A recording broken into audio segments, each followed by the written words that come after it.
এক্ষেত্রে দেখা গেল যে তৃণমূল কংগ্রেস শুধু কয়লা বালি এসব চুরি করে শান্ত নয়, যে টিকিটেও ব্ল্যাক মার্কেটিং করতে হবে।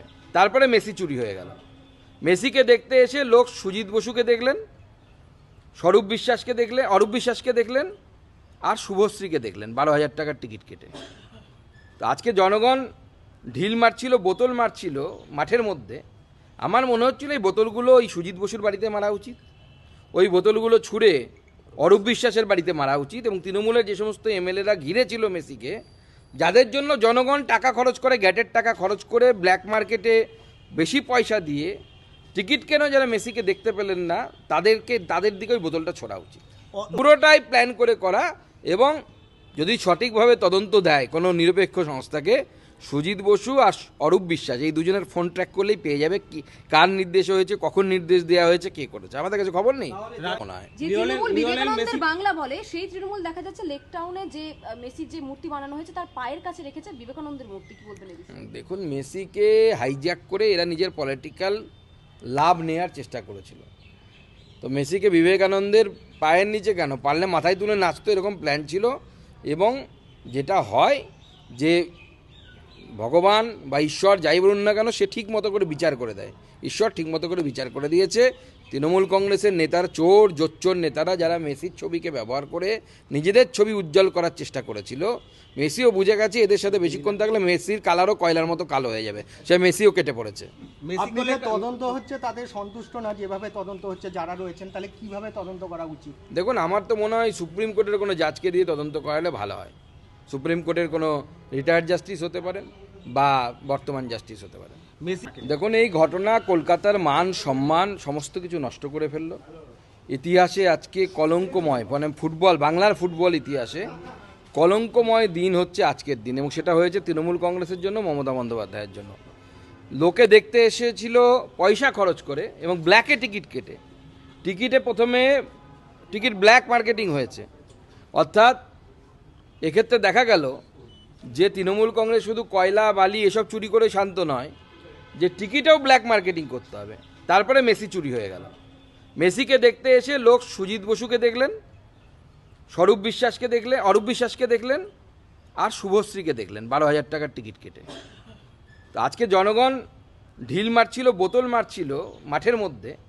আমার মনে হচ্ছিল এই বোতলগুলো ওই সুজিত বসুর বাড়িতে মারা উচিত, ওই বোতলগুলো ছুঁড়ে অরূপ বিশ্বাসের বাড়িতে মারা উচিত। এবং তৃণমূলের যে সমস্ত এমএলএরা ঘিরেছিল মেসিকে, যাদের জন্য জনগণ টাকা খরচ করে, গ্যাটের টাকা খরচ করে ব্ল্যাক মার্কেটে বেশি পয়সা দিয়ে টিকিট কেন, যারা মেসিকে দেখতে পেলেন না, তাদের দিকে ওই বোতলটা ছোড়া উচিত।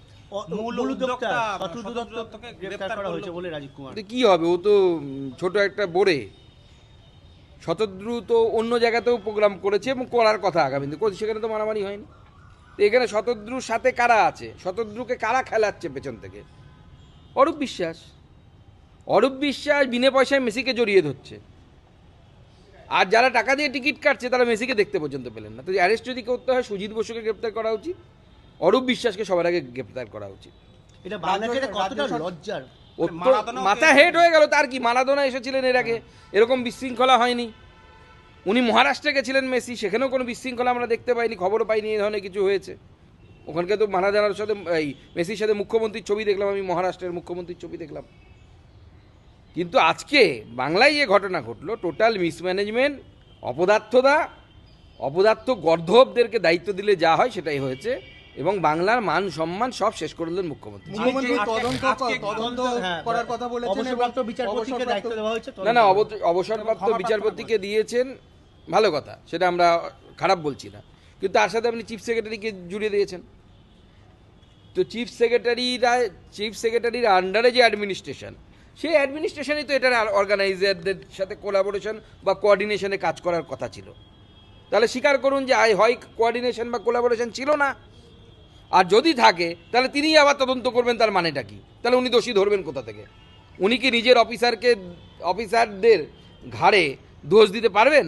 নাকি বলবেন না, অফিসারদের কোনো দোষ নেই, সবের হচ্ছে শতদ্রু ঘোষ, তাই তো, শতদ্রু দত্ত, অন্য কারো কিছু নেই। নন্দ ঘোষ যেমন সব দোষ বলি, সেরকম শতদ্রু দত্ত হচ্ছে সব দোষ।